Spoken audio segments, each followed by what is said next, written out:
जो खुदा है मेरे साथियों, कई बार मैंने प्रवचनों में बताया, वो एक कम्युनिटी का नहीं है, वो सबका है।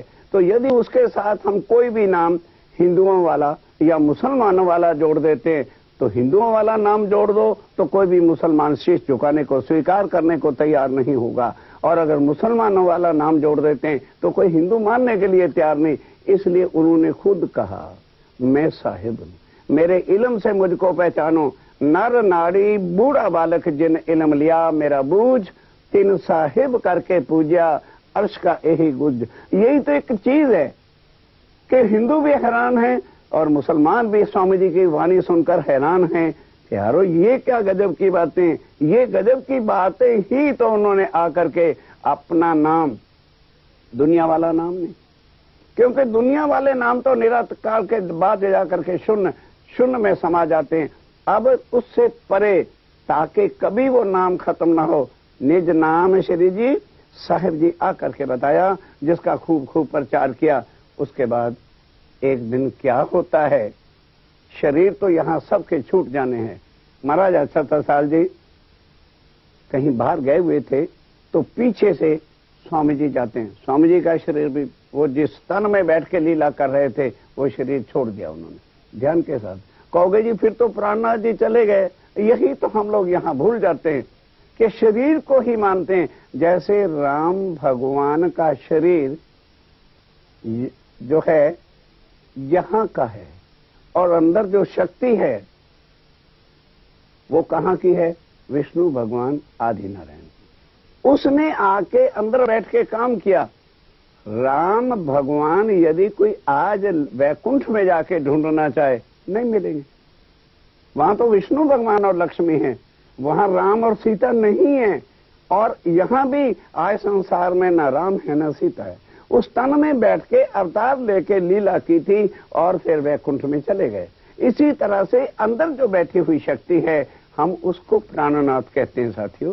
प्राणनाथ is not the name of a body.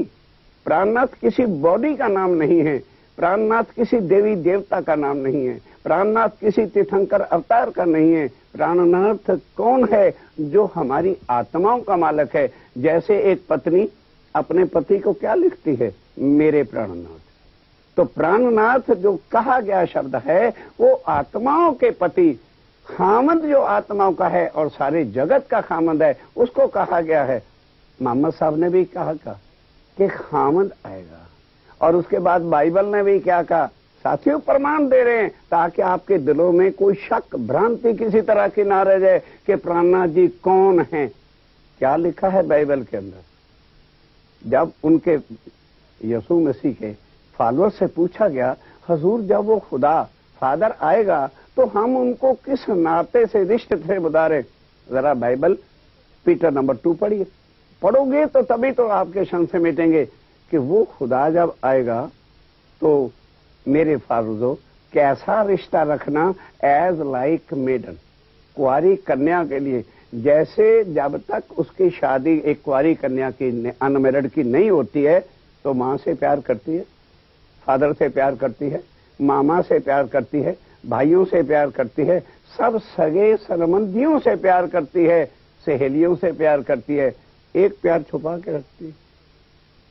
वो प्यार बाप से नहीं कर सकती, भाई से नहीं कर सकती, अंकल से नहीं कर सकती। वो प्यार फक्त उसका अपने हस्बैंड के लिए होता है। ये है कि वो जब आएंगे तो अपनी आत्मा का जो प्यार है, सच्चा प्यार जो है, वो उस केवल जो है उस पूर्ण में परमात्मा के साथ करना। शरीर के रिश्तेदारों का प्यार शरीर के रिश्तों से होता है। वही बात गीता के अंदर पढ़ो, पता चले कि प्राणनाथ जी के साथ किस तरह से हम रिश्ता जोड़ सकते हैं, कैसे संबंध जोड़ सकते हैं। सब ग्रंथों के प्रमाण हैं। के अंदर भी जब अर्जुन ने पूछा प्रभु, फिर वो जो उत्तम पुरुष साक्षातीत